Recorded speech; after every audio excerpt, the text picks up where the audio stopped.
Hey guys, Joseph here with Engadget. We're here at Mobile World Congress 2013, and what you see in front of me here is the Samsung Galaxy Note 8.0, which Samsung's own J.K. Shin had confirmed at the end of January. So as you can see here, obviously by the name, it is an 8-inch screen. The resolution is 1280 by 800, and it is a TFT LCD display.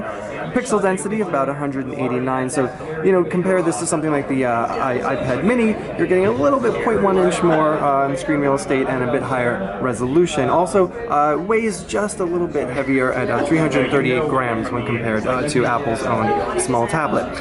Bunch of innovations here culled together from the Note 2 and the Note 10.1, but one of the greatest things that Samsung went ahead and improved in its Note line is the S Pen now will control the menu and back buttons on the actual tablet itself, which is a great thing because in the past users would have to actually use their fingers and break up the experience. So as you can see here, it still does that S Pen detection and brings up this page, giving you your access to S Note and whatnot for all those different templates.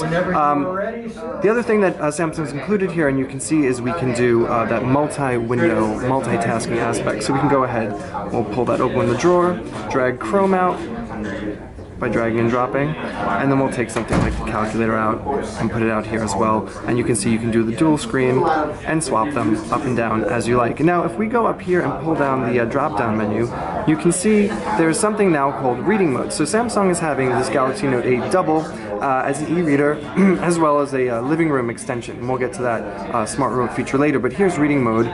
It's enabled right now. Shut it off, turn it back on.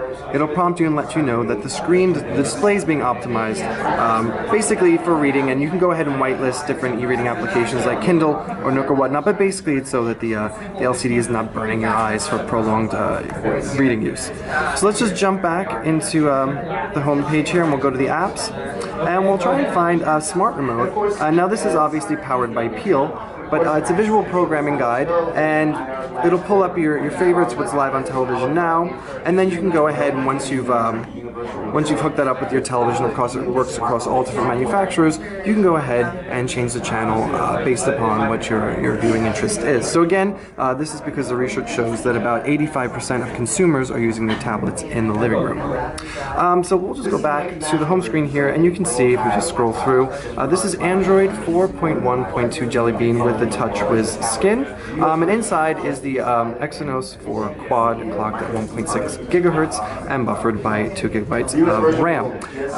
This particular model is the 3G HSPA Plus version, and a very interesting feature is that you can go ahead and hold it up to your head to make voice calls, although it's probably better if you want to use a headset for that. The US version will be Wi-Fi only, so you won't have that phone capability, and we've also been told that an LTE model is in the works. So we're just going to go ahead and give you a quick tour of the device. You can see here on the side there is your IR blaster, here is your volume rocker, and then just above that is the power button. We'll go on to the back. You can see it's pretty clean, no extraneous branding, just Samsung and the 5 megapixel camera.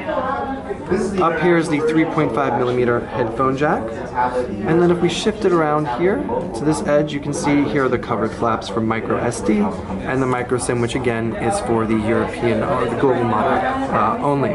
And then we'll look at the bottom, and you can see there's your dual speaker setup and the micro USB port. As for pricing and availability, we're still waiting on that information, but we do know that this is expected for a global rollout sometime in Q2. Nothing more specific has been given, and Samsung doesn't expect that it'll be giving any more specifics on that this week at MWC. And just to give you a bit of a comparison with one of its family members, next to it is the Galaxy Note 2. So you can see it's very familiar in terms of form factor here.